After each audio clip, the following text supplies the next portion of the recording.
government in general? I think that, honestly, at the federal level, let's start at the federal level, notwithstanding the fact that you have some good people, I think that what we just talked about, the status quo in Washington, unfortunately, is prevailing. There have been some substantive changes made under President Obama, but I think in the areas that are critical to our people, and by our people I mean the people on the street that are literally at 15% unemployment, we're not seeing positive changes for those folks.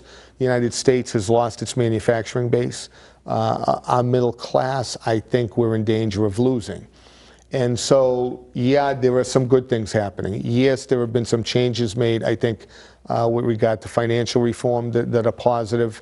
And I think that we need more of that. But I still see government in Washington working not as much for Main Street as they should be working, and still tilted a little bit too much towards Wall Street. What about state and local level? I think state is, you know, I'm more familiar with Massachusetts, obviously, and I think Massachusetts has done some, has had a pretty good legislative session.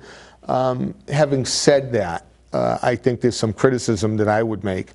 And, you know, I tell this to my friends in the legislative delegation. We need further reform of some of the rules governing municipalities.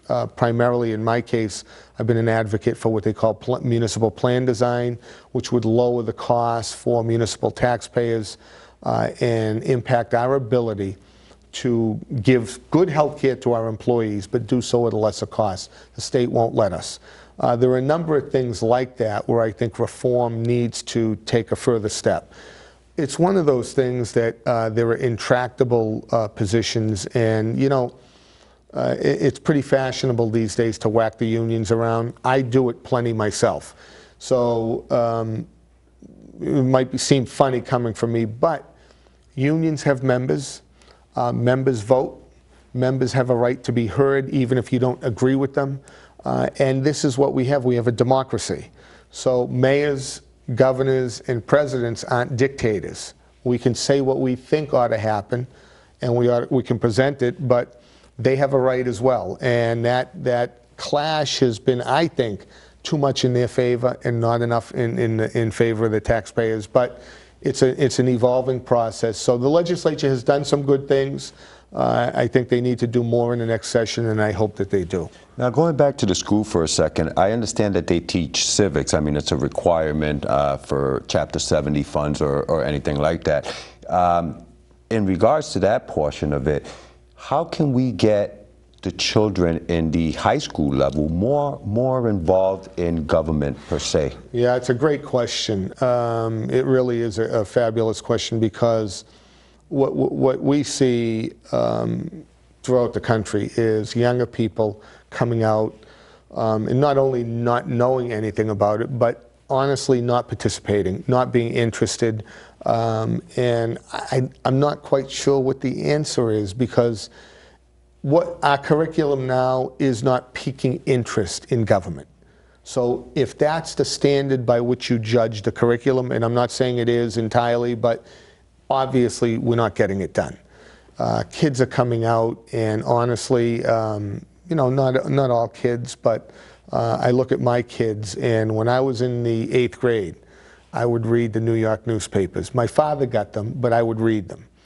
And I see my son and my daughter, and they're barely picking up the newspaper, and I still yell at them about it. They ought to be reading it, but I think it's something where they get their news now from the internet.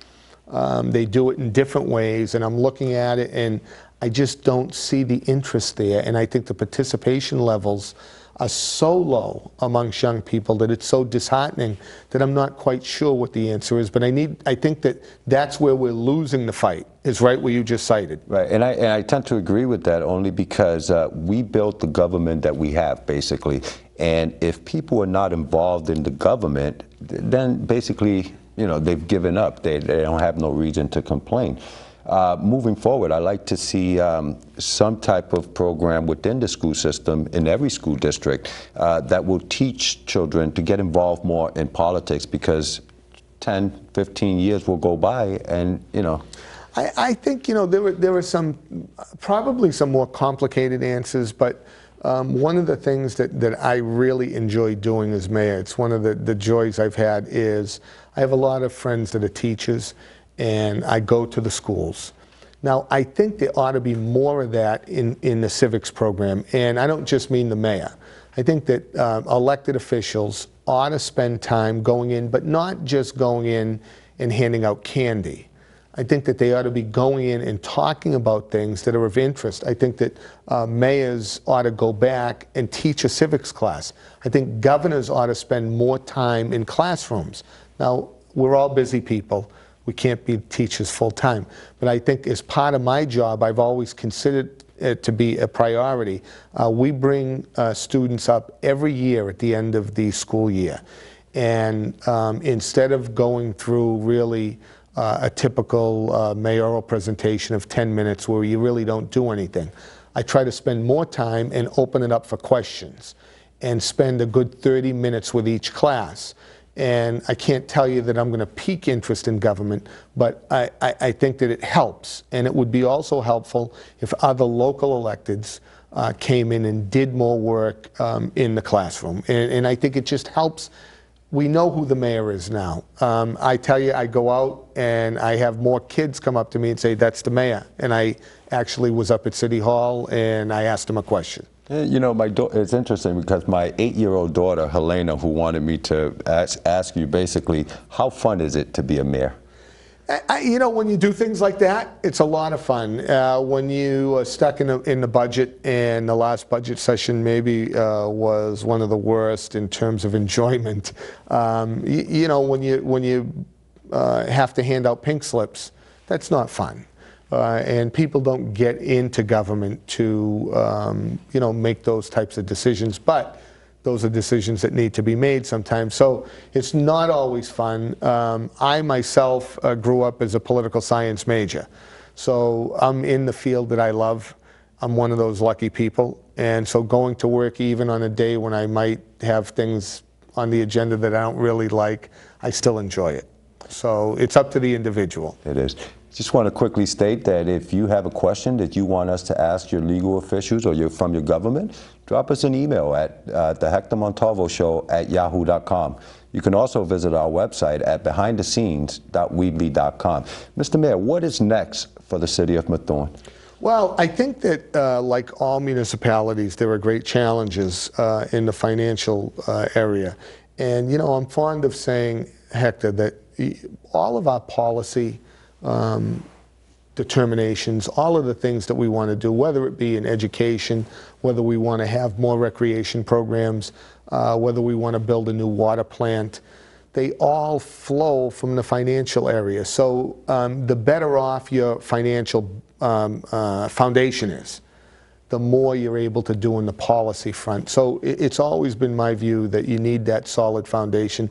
For all cities and towns, there have to be changes made at the state level that will allow us more autonomy in determining how we're going to handle our fiscal situation. We need a stronger partnership with the state relative to revenue sharing and local aid. Local government is where the rubber meets the road, and we tease the senators and the reps about that, but honestly, we pick up your garbage, we provide your schools, we do the things that day to day, I believe, make the most impact on your life. And I think we're the first ones you call, whether it be a city council or a mayor. So I'm fond of saying that local government is where it's at. If you really want to learn about government, come into local government, even as a school committee member, city councilor. And I believe that the financial challenges are going to consume all of us unless real change is made and the status quo is shaken.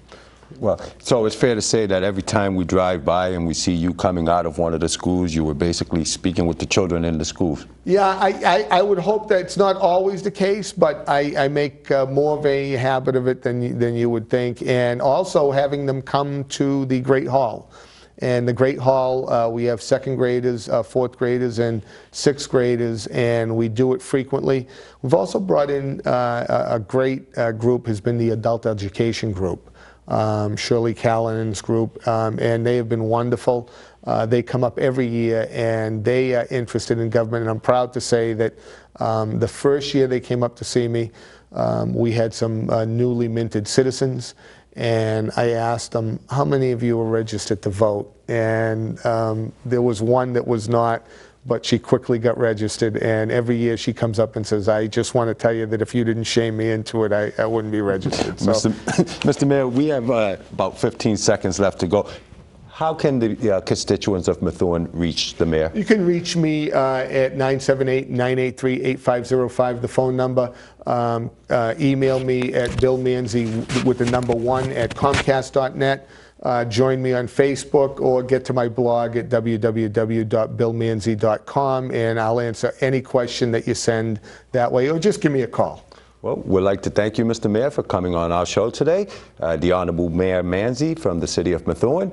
You've been watching Behind the Scenes. I am your host, Hector Montalvo. Join us next time when we go behind the scenes to ask the tough questions, bring you their responses, and we let you decide. Thank you for watching.